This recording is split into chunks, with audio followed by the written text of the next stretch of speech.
this.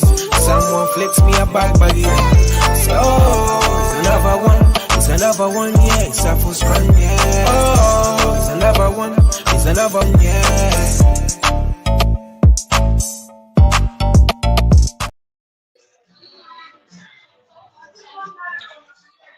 Good evening. Hello, darlings. Well, I want to say good evening. Wait, who's he? Who is this guy? All right. How are you, I folks? say Blade. It's apologies for the unusual attire. I haven't got our beautiful iBoxingHub tracksuit top. Go over to D-Rock's website, use the discount code iBoxingHub24 viewers. They're our sponsors. Great tracksuits, as you can 24. tell. A man like Joe Parker, WBO interim heavyweight champ and conqueror of the two biggest punches in the game. Yeah, so we know they make good stuff. But like I said, just come from work. And it's hard for you guys in the provinces to understand this, but here in London, Thursday night is the start of the weekend, baby. Yeah, you know what's up. That's why I'm out, but okay. But didn't want to let down our fans, our viewers, who look forward to seeing me and you looking pretty every Thursday night. So here we are. So a few funny things been going on in the world of boxing. Hey, Ricco? So let's start with Indeed, very hilarious. Let's start with this man, one of the biggest stars, or he was going to be one of the biggest stars in the game, Conor Benn. What's he up to, man? Why is he just called out Spence? What's that all about? I mean, you know, Spence is calling for other fights, and yeah, I don't get it. What do you think he's doing?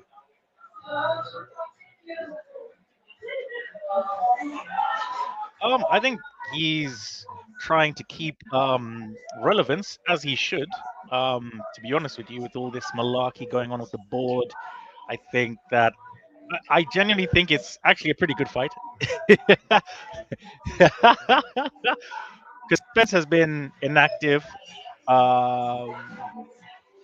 you know, but it's, you know, that fight isn't gonna happen anyway. But you know, it's just one of those things. He's you know, Conor. The funny thing is, everybody calls out Conor, and then when Conor goes, "Oh yeah, Spence, I'll do that. Oh, da da da." Oh, shut up, Conor. Shut up, Conor. So No, wait a sec. What a boxer should be doing. And he's calling people out to fight. Everyone ain't calling Conor out. Guys at the domestic British level are calling him out. Who at international level and world level has called him out? No one.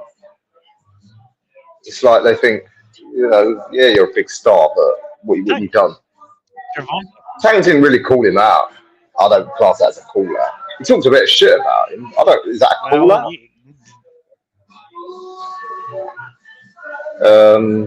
Yes. Yeah. I don't know. I mean, don't get it twisted. Would you say if you even mention someone's name, that counts as a call out? If it's derogatory, like, and they're around your weight class. Yes. Hell yeah. Okay.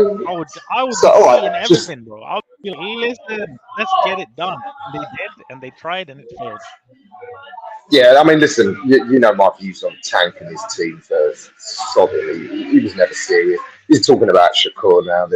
But we know that ain't gonna happen, so forget him. But yeah, listen, Ben and Spence have had words before, haven't they? And he went in on them. But what fans are curious about is why call out Spence now when Matchroom have just signed a man that's considered to be the most talented American welterweight and one of the most talented Americans, full stop, in Boots Ennis. Timing's a bit off, isn't it? To call out Spence. Boots has a fight anyway. If I'm not mistaken. Has he? So they're gonna Who? make that what is it, Crawley? Yeah, but Yeah. So Cody Crowley Boots has is a also being called. mandatory defense. Yeah, so Crowley has somehow got himself the mandatory spot for the IBF, but he's not officially taken it. How do we know? Because the WBC have also called Cody Crowley against Sissoko in France. So that suggests to me Crowley's going to duck Boots.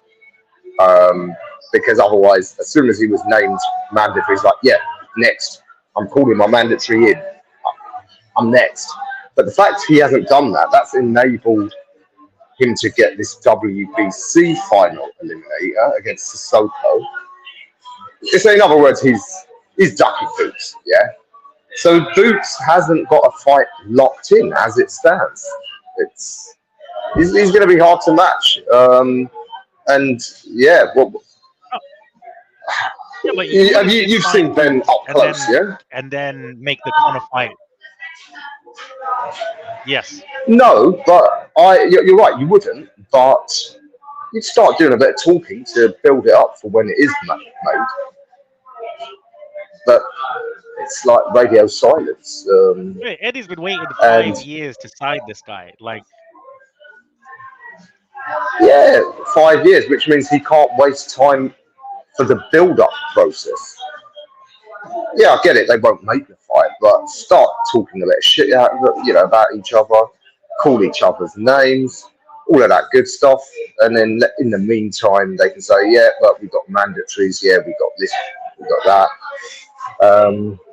Conor at 154. I tell you, I've seen you've seen a lot of these fighters up close, right? I mean, he ain't even big at welterweight. Never mind super welterweight. Someone like yeah, but he was walking around Harry with Scott. 175, 18.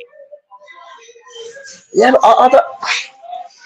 yeah. Listen, I know people have got different body compositions, but when I look at someone like Harry Scott, he looks like a big welterweight, big welterweight. And that super welterweight, guys like the Commonwealth champ Sam Gilly, again, really big. So, what Conor's real best fighting weight is, I think it's still up in the air. He's fought at 154 the last couple of fights. I think he can make 147 pretty easy. He can definitely make 140. Like, Conor's size is made to jump up from 147 to 154. I mean, 160 he had a push, I suppose, but yeah, I think he's, in terms of body composition, he's definitely suited for 147 the most, I would say. There was even talks back in the day, Conor could have probably made like 140. Yeah, again, I think he's doing what he's supposed to be doing, especially with all the bad press that he gets. Oh, Shout out Tony Ellis, man. Love you. If the only, shout out to everyone in the comments. Apologies, without my glasses, I can't actually read any of the comments. Oh, so, Ricco, you've got your glasses on, so you're going to have to read. I have, mate. I have.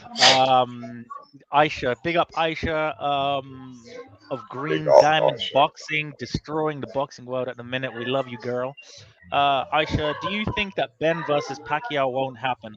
Aisha, I think it's a matter of it should never happen. It should never have been discussed. It shouldn't be out there. Manny has not fought for almost 3 years. The man is pushing 50. And Conor is a young, like, what? Why am I gonna? It's why? For what reason am I gonna wake up at 4 a.m. to watch Benn beat Pacquiao? Oh, but Ricco, you know what? Let's hope it doesn't happen. But I have no doubts in my mind Eddie Hearn wanted it to happen in Saudi Arabia. But I think the Saudis would have won it as well. They don't care about this guy's too old or that. Remember, Pacquiao being Filipino, Saudi Arabia has enormous Filipino expat population. The whole of the Gulf does, so it would have sold like anything. I think the Saudis or the Emiratis would be very keen to do a show with Pacquiao. But with Saudi Arabia, they ran into one almighty problem.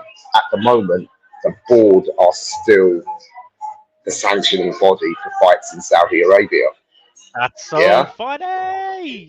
Yes, the Saudis haven't yet set up their own Honestly, independent you know what? boxing Nah, man. commission. I feel compassion for the guy, man. Look, regardless of anything, okay.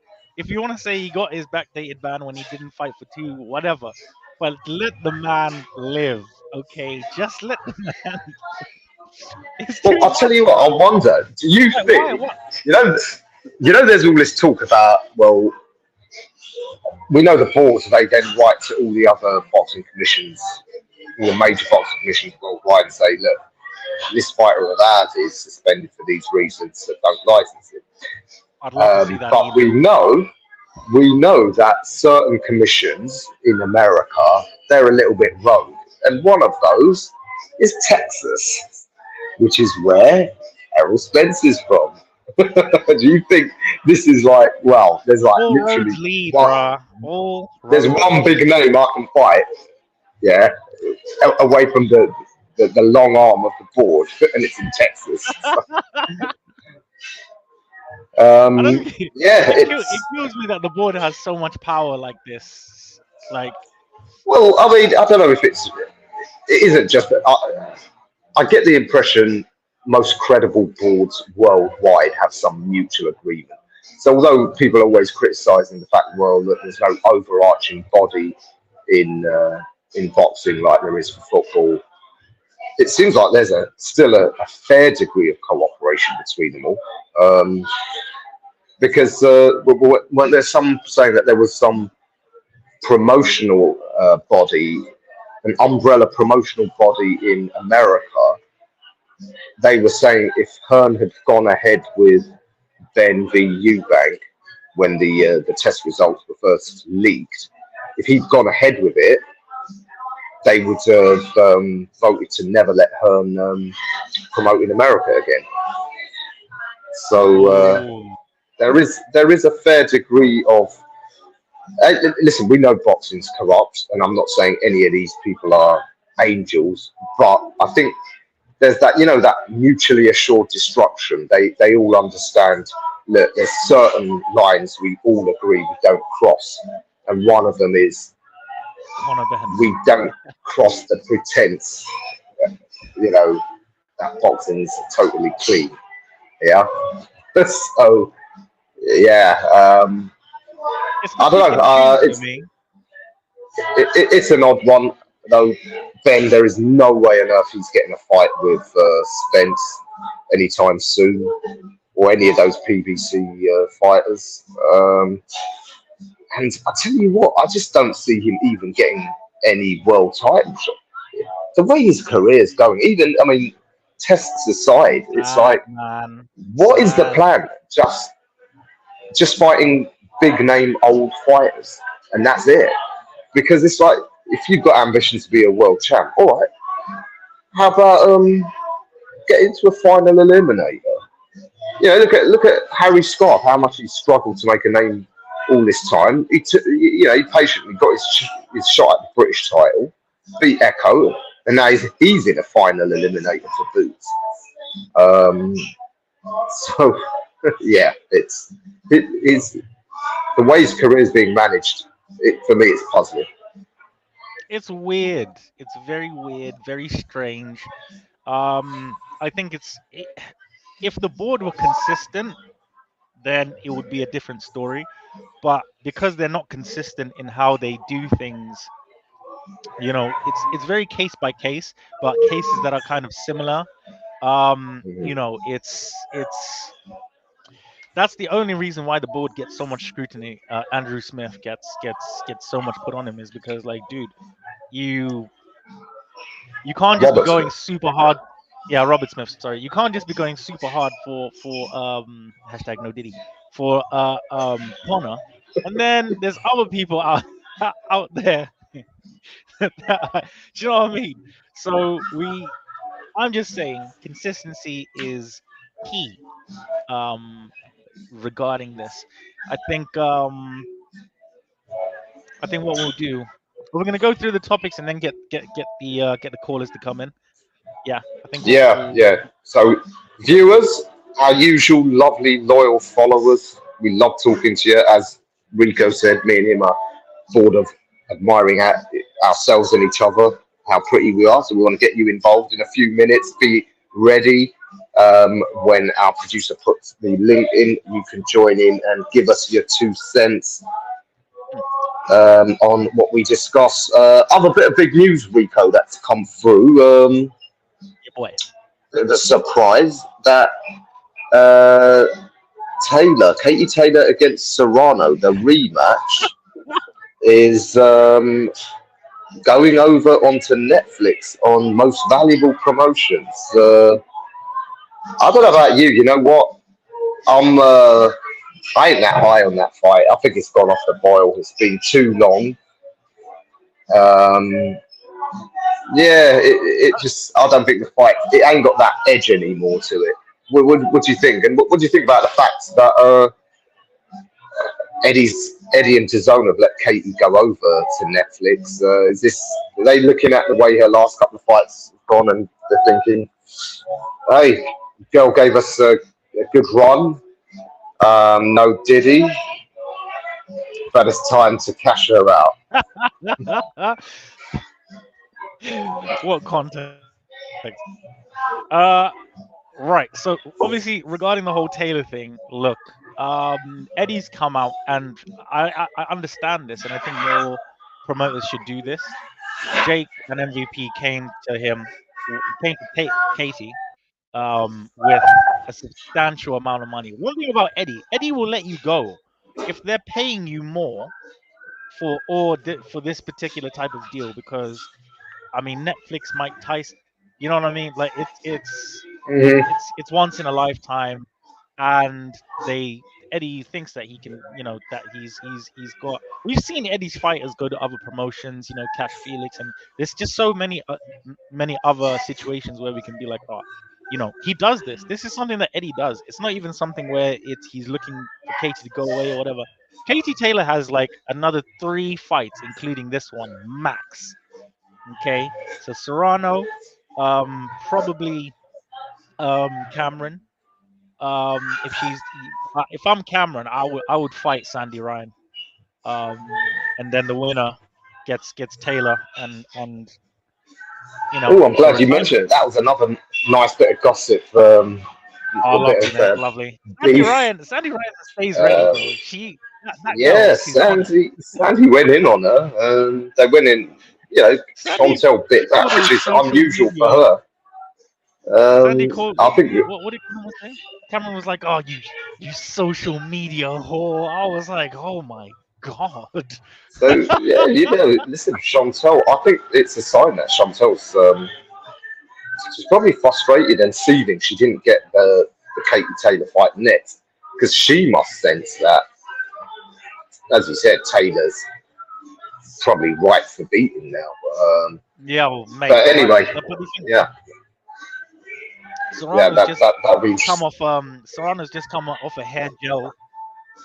Serrano's just come off a hair gel injury, that prevented her last fight.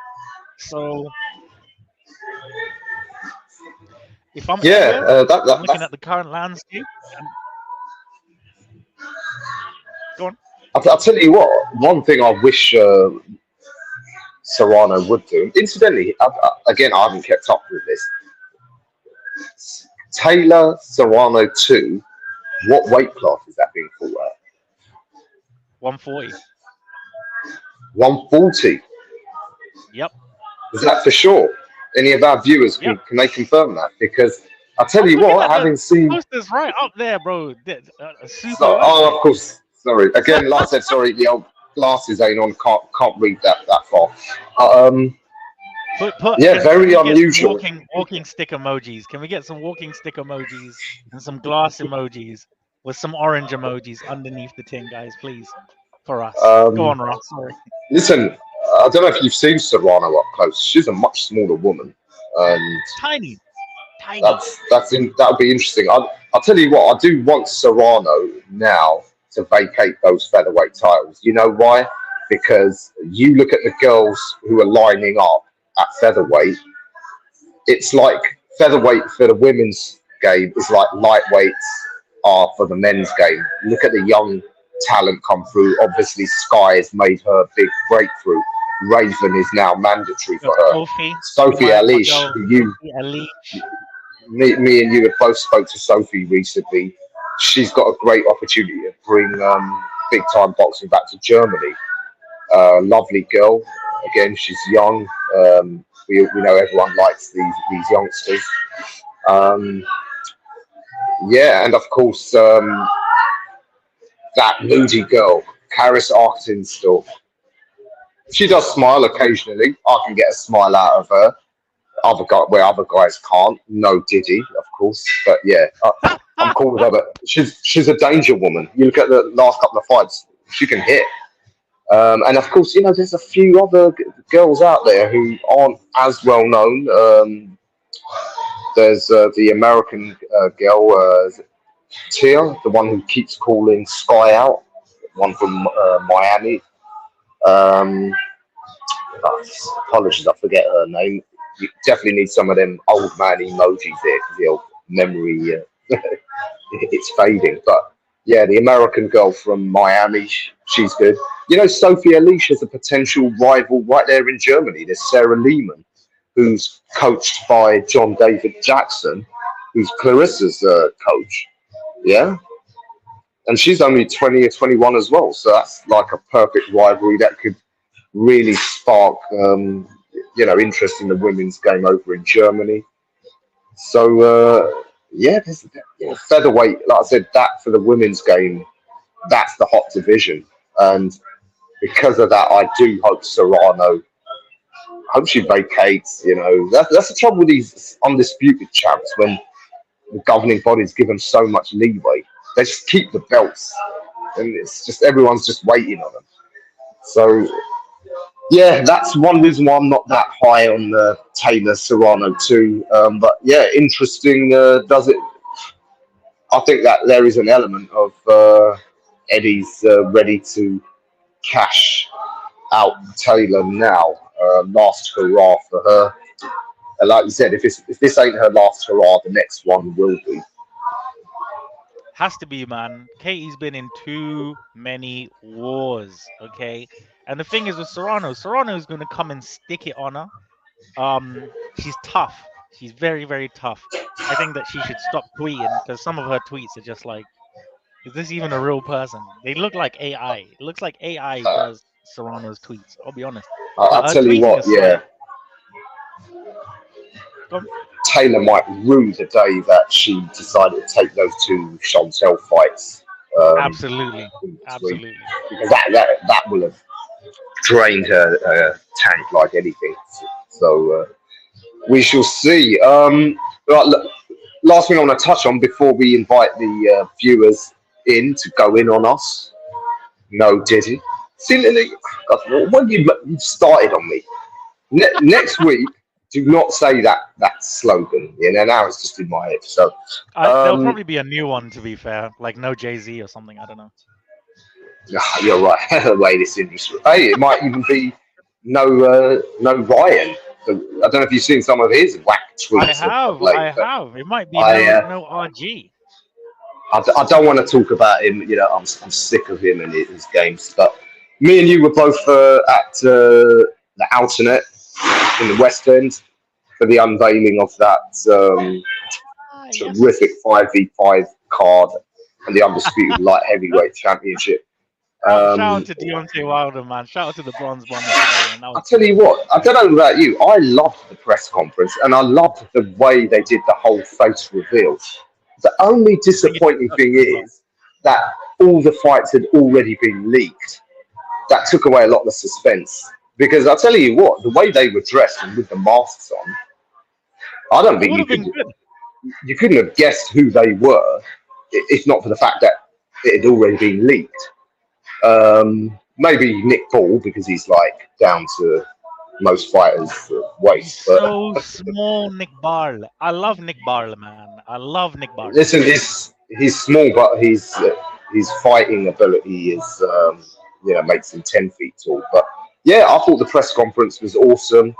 The headliner, well, we know there's a language barrier, but that's one for the purists. Let's be real. Neither of them two guys are known outside of boxing circles, but yeah, you excited for the 5v5? I mean, the promo video alone, I mean, that was friggin' awesome. That promo video was Guy Ritchie inspired. Absolutely incredible stuff. I couldn't have been able to do a better job. You know what it is, Aisha? I'll tell you lot something. Ra, you know this very well. There's no such thing as a secret in boxing. Okay, it can be a whisper, and then it goes from a small whisper to a strong whisper. But there's no such thing as a secret in boxing. If there's more than 2 promotional companies involved, whereas this is just pretty much, there's so much media focus on. There's too many relationships and networking things. There's no way that those names were going to be behind masks on that night. However, credit to both Frank and credit to Mr. Eddie Hearn. Also, a massive thank you to His Excellency Turki Al Sheikh. Just such soft Are hands. you in his good books now, Ricco? I am. Yeah, I am. I might have a little bit of sway, mate, for you. So I could actually. Because I have heard from very reliable sources that I'm still in their bad books. So I guess we'll find out soon because I do plan on, as you know, heading over to Saudi Arabia. So fans, stay tuned. I'll be trying to get you some content, but I better put it out there now. The Saudis, they might not want me there. So let's just say I've pissed off the wrong people. But yeah, before we bring the viewers in, 5v5. What's your favourite fight? What's your least favourite fight? Which ones you think's going to steal the show, etc., etc. The 2 potential fights that I believe could steal the show are Hamza Shiraz and Ammo Williams. I've been a massive fan of both of those young men for very, very long time. Especially, I say especially, and Nick Ball versus Ray Ford. I think that Nick Ball Ray Ford fight is spectacular. I think that fight could. Every fight on this card could headline in its own potential show. So it's just thanks to His Excellency again for for giving us such mojo. My favorite fight of the night obviously has to be Beterbiev Bivol. A fight very close to my own heart is obviously Daniel Dynamite Dubois versus Philip Hergovich. I believe that we will finally be able to see that O go and be replaced by a D.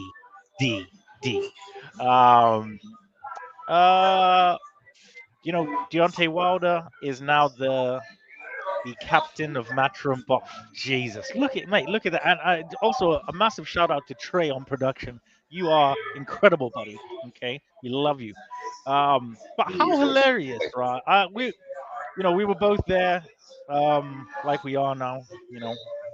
So many times, and for me, that was one of the most full circle moments I've ever seen in boxing. I mean, I just want to shout out Brunch Boxing. He actually interviewed Eddie Hearn 5 years ago, and he said, will there ever be a time when Wilder does, or you will kind of get these signees up from, and big up Stevie with Hard Talk on Friday. We had a massive show that day, so much love to you, bro. Yeah, it's where was my train of thought? Yeah, it just gets to a point where the money becomes too much for them to say no, Ra. And the money got too much for Wilder to say no. And also opportunity. Wilder knows this is last chance saloon. Okay, like you'll get another show, but it won't be a Saudi show like this. And do you know what I mean? So yeah, I think but I think that people are coming in wrong in the way that they're assessing Zhang. They're saying that Zhang is just going to be there to get hit. I think the same thing was said when he fought Joyce, and Joyce is not exactly the fastest heavyweight. People like Joyce is just going to unload on him. Didn't realize that the man is a very skilled, very, very good southpaw. So I I don't agree. know. I don't have Wilder A in this lot of fight. people, a lot of people seem to think that having a great defense means being very nimble, very great head movement. Nah, there's our boy faced a kid who's, by the way, you ain't checked his videos out. Check him out, brilliant analyst. He's pointed out some fighters have a great defense when they don't even move much because they're just so great at anticipating. They just do a subtle little block or parry, yeah. And he said that's what Zhang's like because I don't think you'd have you wouldn't have been as successful an amateur as Zhang if you were there just to get hit in the face, especially not at heavyweight. So he probably does a lot of things.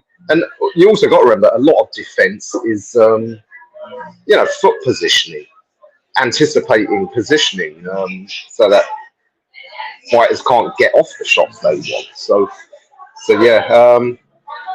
Troy, producer backstage, if you could give our viewers the link to joins, and while we're waiting for some of our viewers to join, I'll just give my views. Like you, I'm really high on the two heavyweight fights, as we always are. I mean, they're all great fights, but the two heavyweight ones are intriguing. I like the fight between Daniel and Philip because it seems there was that bit of needle between them, from that sparring session From the old years sparring ago. footage. Yeah. Yeah. I don't take anything into it. It was close to 10 years ago. I think they were saying Daniel was a teenager at the time. So, I mean, that's a lifetime ago in the career of a boxer. So I don't read nothing into that. So it's going to be fascinating. There's a bit of bad feeling between Hergovich and Uncle Frank. So yeah, I think that's the fascinating one for me. They're all great fights. Of course, one interesting thing is the light heavyweight fight. Now that was an odd choice because who was it that chose light heavyweight? Was it Eddie or Frank? I can't remember. But whoever it was, one thing's for sure: Craig and Willie were not their first choices. So a lot of the drama around Yard that has come into play here. They both got thrown. Both Eddie and Frank couldn't believe that Yard wouldn't be involved in this. And I've heard from insiders again. You know what me and you are like. We get in there and get to know things. So someone did tell me that Yard turned it down, and then another big name turned it down. I don't know if you've heard who this other big name is, and if you do know, I want you I don't know to. who the other one was, but I don't know who it is. You can guess. However, I'm pretty. If I had to take a guess, I'd probably say Lyndon Arthur. Okay. All right, Ricco, me and you, let's do what we do best. Just sit back and look pretty for the viewers and let someone who really knows about boxing, our viewer, Mr. Styles. Mr. Styles, take it away. Tell us what you think. Canada. There's a couple of topics there for you. Of course, the 5v5, the man, your native Canadian, Arthur Beterbiev. He won't have it any other way. He's Canadian. Don't believe the rumors. And of course, the ladies fight. And of course, how we started. Conor Benn calling out a fight, which is virtually impossible to make. Take it away. I'll shut up now. Well, first off, I like the jacket. Right, that's a nice jacket, man. I like it. Very stylish. You Neutral said in the comments, you look like John Shaft with the jacket on. You look good, man. You look good. Oh, I'll have to Google who that is, but I'm sure it's someone good looking. It's a character Samuel L. Jackson played. He's a gay icon. He's a gay icon, Ra. No, he's not. No, he's not. No, he's not. Don't, Ricco. Why you gotta bust his balls all the time? Come on, bro. Come on. Listen, as 2024 straight guys, we're okay about being gay icons. Hey, Rob, remember I commented on that hat you wore in that picture on Instagram. That's a nice hat, man. That's a nice hat. You can pull that off, bro. You really could. I'm not talking out of my hat. Like you got style. Believe me, you got style. Hashtag music. You know he sacrifices baby goats while wearing that hat when he's at home, right? Oh. So, who fucking cares? So I don't really care. I mean, that's it's good. So what? You don't gotta like. And listen, people can say what they want about like, oh, sacrificing this, sacrificing that, like little animals. Who fucking cares at this point? I don't fucking care. Hey, you gotta do what you gotta do to make yourself look good. And hey, Rod does what he does to make himself look good. I respect that. I don't care. I mean, I started my day off. I do. I respect it. I don't care how like. Look at the shirt I'm wearing, John Cena, like right. I don't care. Look, I also got like a package in the mail from a clothing company in the UK that's shutting down called Loyalty and Devotion, and he sent me an extra special is of an adult film star over there in the UK, right? The design on the shirt, and he sent me like an extra special like little Polaroid of the star. I was like, oh shit! I was like, that just made my day. That made my day. But made my day, Mr. Styles. Honestly, because I've been trying to push. You know what, Ricco? I'll take a picture of it. I'll take a picture of it and DM you the shirts on Instagram and show it to you. Okay? Yeah, no worries, bro. Yeah, I'll send it to Rod after too. I'll show you guys after. But to the topic at hand. How was that in the background? It's like someone's banging plates together. Mute yourself for a sec. I told you, them baby goats are trying to escape Raw. He's got them under the table right now. Okay, so to the topic at hand, the 5 versus 5. Let me first start off with the face reveal, right? That was something out of a fucking horror movie. What the hell?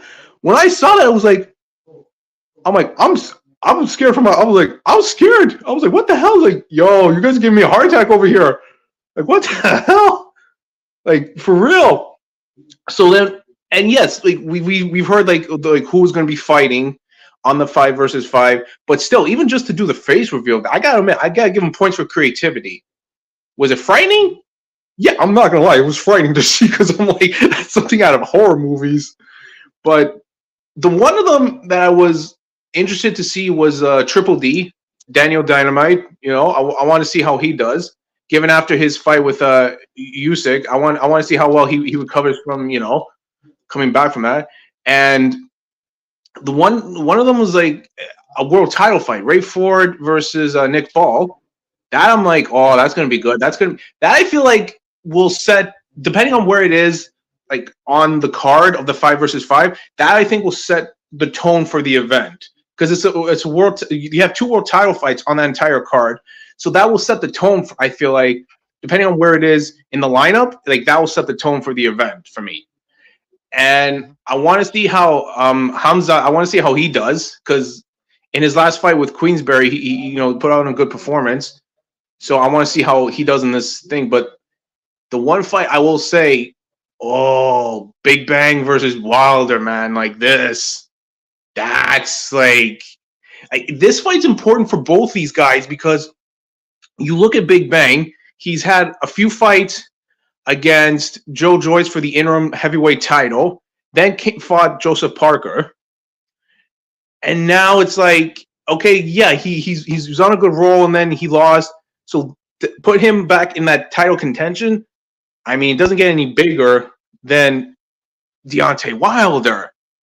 So to see Deontay Wilder, I was like, oof. But I want to see because I remember saying this in my first time appearing on the show with Trey and Chris.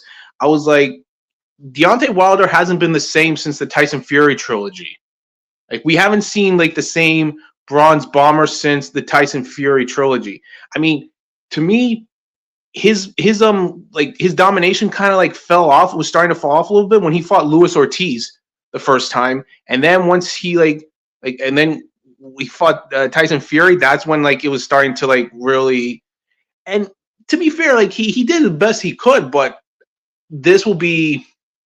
I feel like this event will show if he's still got what it takes to be in the top echelons of the heavyweight division. So, I mean, it'll be very interesting to see. And then to the undisputed light heavyweight world title fight.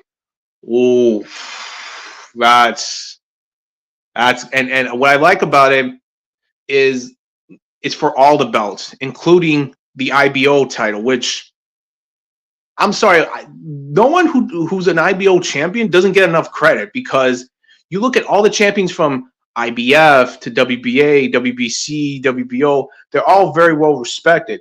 No one who holds the IBO title, they don't give them enough credit. Like, anyone who holds an IBO title, I feel like they don't really look at it as the fifth belt, which to me, I feel like if you hold that belt, you should be the fifth. Like, that should be like the fifth belt in this, like, they say 4-belt era. So if I had to pick who's going to take it in that fight, I got to go with, like Ross said, my Canadian brother. I got to go with him I would say if he by knockout or by decision, but these two guys, they ain't going to leave it to the judges. If they do, that's one thing, but one of them's getting knocked out. And I'm going with Bivol getting knocked out. No, that's fair play, mate. That's fair play. Stevie boy. Good evening, gentlemen. Good evening. What's up, No Troll? How you doing, Mr. Styles? Just been I'm doing listening good, to you sir. there. Doing good, sir. Brilliant assessment of the 5v5. We got to thank Tucky Sheikh. But first of all, I've got to big up my man Trey behind the scenes at iBoxingHub. Tremendous job as usual, sir. Ricco, we've got a fantastic June the 1st coming up. I'm so super excited now. That promo that got me, looking at that promo. It was I knew you'd like that one, mate. I thought of you when I was watching it, can't lie. And you've got your Guy Ritchie style promo. It was excellent. Everybody's got a nickname. So, you start off with the Thief Shang. That was a great the Thief. That's a brilliant one. And what was Wilder's name in it? Do you remember? Can't remember now. Wilder was the doorman. The doorman, that's right, Ra, that's right. And big up Ra, by the way, and my brother from another mother. So let's go through the card as far as neutral is concerned. I'll start off with what a lot of people would consider the worst fight, and that'll be Willie Hutchinson versus Craig Richards. Am I right? Of all the fights there, no one's really talking about that fight too much. That's correct, Mr. Styles. Nobody's talking about it. They should be talking about it because Willie Hutchinson, my fellow Scots, blistering performance in his last fight against Martin Huben from Belgium or Germany, wherever it was. And that guy's not been put down before, so that was a blistering performance. Craig Richards, though, inactivity 2 years. That's my only thing with him. And I'm taking Willie for the win. 2 years. 2 years, April 2022. No, he just fought her. Oh, he did. Okay. When? Yeah, he just fought. He fought on that Next Gen show with. Was that back in December? My girl Shannon Ryan. Mm-hmm. Oh, right. Okay, so the back in like February, right? Yeah, because when I spoke to Frank Smith, remember. I thought I'll take that back then. So Craig Richards, how did you get on, by the way? I can't believe I missed that. Yeah, but that's the thing. Like one fight out of like being inactive for almost like 2 years. Yeah, he's still coming off. Yeah. He's had one fight. was Willie Hutchinson. He's been fighting regularly once a year, so I'm going for my boy Willie on by knockout in the mid rounds. I just think he's too strong. I mean, Nicky Ball, Raymond Ford. I've got to give Mm. that one to Ford. yeah. He's such a tidy boxer, and I just think he'll pick off Nicky Ball at will. It's a scoring fight, that one for me. Wilder Zhang, obviously, I'm going with Bomb Squad. Big admirer of them. Of Deontay for many years. Was hoping that he'd bury Tyson Fury, but wasn't to be. But always a fan. So yeah, good to see him back. I take Wilder by knockout. I don't think Zhang will get enough movement to avoid that big right hand. So I'm expecting that. Who else we got? We have Daniel Dubois Mm. against Hugovic. Now this one I can see going to the end for some reason. Yeah. So I think they're desperately going to try and knock each other out, but that will probably be a battle of chins, in my opinion. So I'm going for Daniel on points. I hope that will cheer Ricco up. And yeah, I think he takes that, becomes the new IBF champion. Yeah. And the last fight before the undisputed is Hamza Shiraz, Amel Williams. I've said to you many before, I think Amel, this is a big step up for Hamza. You know, I'm sure you'd agree. But this Amel Williams is vastly experienced, and he's that southpaw stance of his. I don't think Hamza's going to get the luck that he had with his last opponent. And I think his inexperience will be a factor throughout the fight. If Hamza doesn't knock out Amel Williams, I'm going for Amel Williams. And finally, in neutral's opinion, when it comes to Bivol and Beterbiev, there's only one master, and that is the Professor Dimitri Bivol. He will not let that man near him. He will dance, and he will frustrate, and he will set up traps galore for Arthur, which will, in his frustration, Arthur will be throwing his head in. I mean, Arthur's style of boxing, you know, he's clashed heads in 3 fights on the trot, in which 2 of them he's become bloodied. So if he gets cut again, that's a red rag to a bull with Bivol, and it'll just be a masterclass. So Bivol will become the undisputed champion, in my opinion. 95%. The 5% I give to Beterbiev just purely because of his phenomenal punching power. But it'll take a good boxer to make Bivol get put on the floor. And that's it, gentlemen. Thank you. Eloquently done, eloquently put, only like neutral can do. I think the only thing that we were going to ask you, Nooch, just to kind of finish it off there, is Haney Garcia. I don't think we asked you, Mr. Styles, but I think we've gotta make the production on here is second to none. We've got a new budget, boys. Okay, we got a new budget.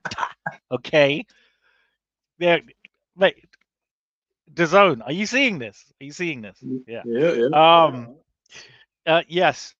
Just to get some predictions from the both of you lads, to kind of send us off on this very early, very lovely episode of the R&R Hour. Like we say, we do this because we love you guys so much. Thank you there for the poll, our man on production. Nooch, I'm going to go with you first for your prediction and how you see the fight goes. Mr. Styles will go with you, and then then Ra will ease it off on the highway. Well, it's a very intriguing, very interesting fight, this Haney. The more I look at it, the more I study it, the better picture I'm starting to get. As we all know, Ricco, we've discussed this, that the fact that Is Ryan selling tickets or is he crazy? We know he's a bit of both now. So, where I was saying, no, he's selling tickets, blah, blah, blah. I'm going to go with a poll. 80% of people think that Devin Haney is going to win this. Probably 78% rather. But do you know that 19% chance that Garcia's got is if Haney makes mistakes, and which he will get punished, because Ryan Garcia is no slouch on the counter punch. And this is what the only thing Haney fans and Haney admirers must take into account when watching their guy up against this boy. It's not cut and dried. And make no mistake, Haney must behave in the ring in his best possible manners and take this victory with a disciplined performance with, very, very little room for mistakes. But I'm going for a Haney unanimous decision win after 12 rounds. Mrs. Styles? Yeah, to Neutral's point, I mean, is Garcia batshit crazy, or is he, selling tickets? I mean, the guy just posted something like now he's starting to just start beef with Katy Perry. I mean, what the hell is this guy doing? What the hell is this guy doing? If he's beefing with Katy Perry, he's got a big problem with me because I love Katy. I'm off now. I'm going to give him shit. I was actually going to say to Ryan, I approve, but it's now been disallowed due to Neutral's allegiance to KP. Carry on, Styles. But no, so but to that point, I see that, and then I see a few days ago, I'm watching a horror movie on Monday morning, so I sign into my Instagram. First thing I see when I sign into my Instagram is this adult film star being married to someone. I was like, wait, who's she married to? And it's Ryan Garcia. And I was like, wait a second, so I was like, wait. I'm like, okay, this guy's really is he so I go to do research. I go to if you want to believe something, you gotta try to do your research on it. You gotta try to to find the facts. And there was some posts here and there, but I'm like, are you sure you married her? Or you paid her? I'm like, what's going on here? And what's funny, what was so bad about that whole thing, the Katy Perry thing is one thing, but people, because he said he married a porn star or corn star, whatever you want to call him, people who actually done scenes with this woman were trolling Garcia like crazy. I was like, oh, that's bro, that's terrible. I mean, no disrespect, but this woman has done stuff she's been used as a human toilet bowl. I'm just saying, she has. But anyways, to that point. What? Yeah. If the people, if you looked up this woman who he supposedly married, it's a bad look on him. I can actually say I've done the same research that you did. I'm trying to get into the I'm trying to expand my horizons, mate. I'm trying to get everybody here to follow suit. But yes, I've done the same research, and you carry on. But no, so, and I saw that, I was like, and even one guy who did it he's like, congratulations to the Garcia and his new wife, and in the clip, he posted a clip of him banging Garcia's wife. I was like, so anyways, but aside from that, I look at Garcia, they did a GQ thing, he's in this white suit, and he's I'm like, and you see Haney sitting right there, and he's looking at him. He's like, that was AI. I was like, AI. No, that was real. That was real. No, that was real. I'm sorry, Nugel. No, they were not in the same room together. Stop it. That was AI. Okay, well, if that was AI, that was pretty good, because you look at Haney's reaction, and it's he's like, this guy's fucking crazy. This guy is crazy. And I agree with Haney. I don't think Garcia's taking this fight seriously. I think he's doing it. He's selling tickets, yes, but at the same time, I made my picks yesterday on Tapology, and I looked at the stats of percentage-wise, who do they got, who they think is going to take it. 75% knockout power, Garcia could win by knockout with 75%. But the rest, I gotta give it to Haney. I mean, look, and this is why I'm saying I'm picking Devin Haney. You look at what Devin Haney did as lightweight champion. You look at what he did when he fought George Kambosos twice. Then Lomachenko. The guy knows how to pick apart, and he knows how to execute a game plan.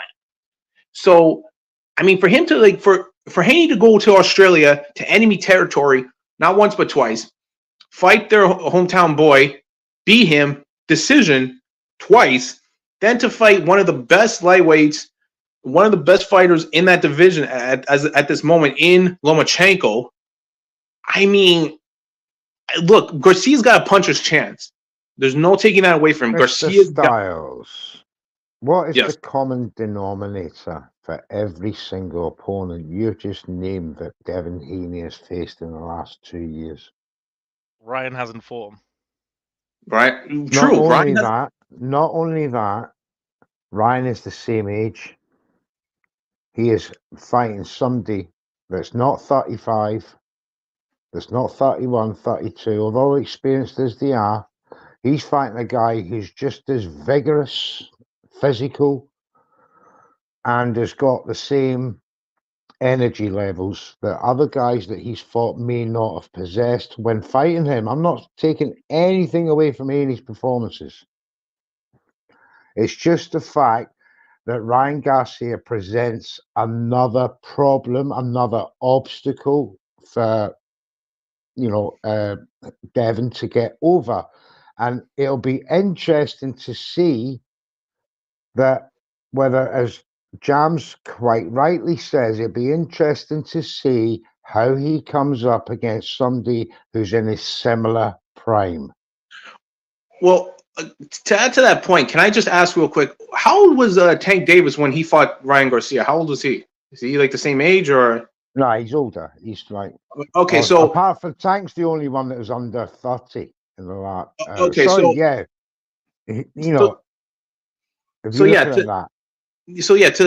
add to that, I mean, look, yes, they're both at the same age, they're both in their prime, but you also got, again, despite the age difference from all the guys he's fought, look at the guys Haney has fought. He's fought guys who are, yes, future Hall of Famers, and guys who are still on the rise and to fight and to be the best of the best.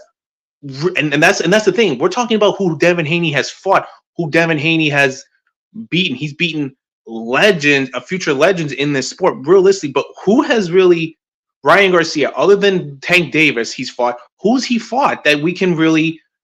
I mean, he's got a, like I said, he's fought champions like Luke Campbell, put him away.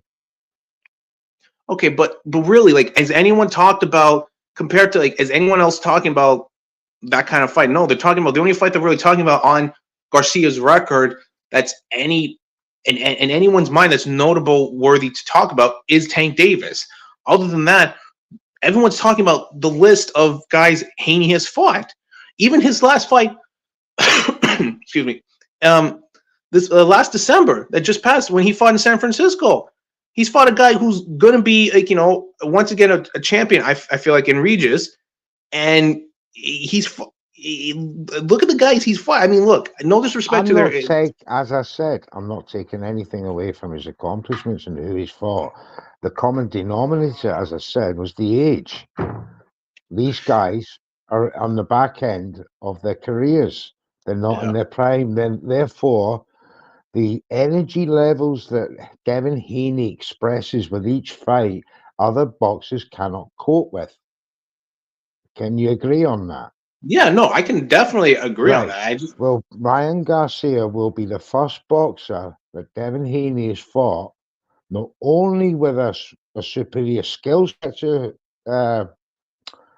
what Devin Haney's fought at 135, but you got a guy that's a big guy, and he's a similar height, similar build, and with a similar energy levels. Now, I'm not saying that Ryan Garcia is going to take this by any means. I'm just making people aware that he has got something in that locker that will present massive problems to Devin Haney. And I wouldn't be surprised this fight goes 12 rounds, because I can't see Devin Haney knocking out Ryan Garcia anyway. Yeah, I mean, I just can't see that. He couldn't put 135 pounder away in George Kambosos on 2 occasions. He went 24 rounds. There's no evidence to suggest that Tank Tank didn't knock him out. Tank stopped him with a body shot. Devon's not knocking out Ryan Garcia. I'm not that I'm going to put money on it, but in my boxing mind, my mentality just doesn't allow for the knockout. It just doesn't allow it. So Devin Haney uses, and quite rightly so, his superior boxing skills to win his fights. And there's nothing, I mean, that's masterful. And I don't look for knockouts in every fight. But the problems with winning rounds, right, that Devin Haney will have with Ryan Garcia is sheer output. And that'll be a hard one for the judges. You got to put on a good performance, and you got to put on like a stylistic, picture perfect performance. And I feel like, to your point, Neutral, I think Haney is gonna it's gonna be a dance for them both for the first few, like I would say 4 rounds, like to test each other out, like to feel each other out for like in the first, I would say 4 rounds, 3-4 rounds, but. I would say Haney, and Haney could surprise everyone and get like a lucky punch or a knockout shot, but I would say Haney by points for sure. Garcia, and then look again for Garcia, look, nothing to take away, like the same age, and it's going to be a very good fight. But if Garcia doesn't come in with a right mindset, and all the crap he's done aside leading up to this fight, if he doesn't come in with the right mindset going into this fight, he's going to get hurt against Devin Haney. No matter the age, same age and whatnot, he's going to get hurt. He's got to come in to this laser focus. Like, you got to come in, like, you're fighting a guy who's a former undisputed champion, who's looking to become a 2-division, once again, undisputed world champion. You got to come into this with, like, just the right mentality into this fight. Otherwise, it's gonna be a short night for you, and you're gonna get hurt. Well, on that note, gentlemen, thank you so much, guys, for joining us on another episode of The Or Not. Thank you. No, mate, thank you both. You're both. I could genuinely listen to the both of you go back and forth, and I think Neutral will tell you I usually do for about 3-4 hours. Possible space Especially tonight. listening to we'll me, see. I love listening to Neutral. Neutral's my boy. I love listening to Neutral. Big up, Mr. Styles. Steve is the guy. Steve is the guy. Anyway, thank you for being on the show. Mr. Raw, have you been kidnapped?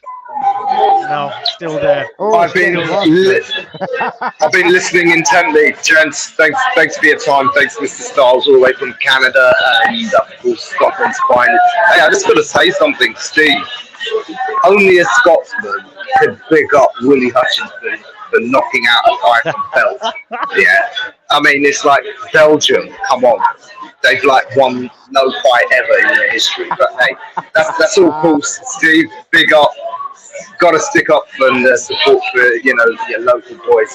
Just one last thing I want to say: I'm sick of hearing about Ryan Garcia. But one thing I will say: I've been flip-flopping all the way through all this drama as to whether he is trolling us, whether it's ticket sales. Because I always thought there is no way someone with that sort of issue would have a team that would let him fight. But then I remembered years ago, Tyrell Biggs' coach and management team threw him in with Mike Tyson. Why? Because they were pissed off he'd screwed them over by getting cocaine addicted, and they thought, fuck you, we're going to make our money back on you anyway. So this sport is ruthless. I've no doubt Oscar De La Hoya is utterly ruthless, and if Ryan is mentally gone, he's thinking, fuck you, I'm going to make my money back on you. Go in there and get knocked the fuck out. I don't care. So based on that, I don't think it matters whether Garcia is mentally not there or not. He's going to have to fight for real. Wouldn't be surprised if he does something unusual in this fight. But let's wait and see. Gents, thanks for your time. The DJ's about to play some banging tunes, so I think I'd better wrap it up. Look out for some content coming up from the 5v5 press conference from me and Ricco. I'm at Punchout Boxing. Ricco's on No Smoke. We're trying to bring you guys news and views from the world of boxing. This Saturday, I'm at York Hall. Sam Noakes looks to put himself in that lightweight picture, as well as some of our other upcoming prospects. So keep an eye out. And of course, you can't forget, Steve, have you got the hard talk on tomorrow night? No, next week. All right. Steve's having a Friday night off, so he's going to be partying up there in Liverpool. All right, ladies and gents, thanks for tuning in. Have a great weekend, and we will see you next Thursday for the R&R Hour. Good night, all. It's another bang. All the Muslim cars now, whichever get up. Light up my scars with a sweet one, please. Someone flicks me a bag by the end. Say, oh, it's another one.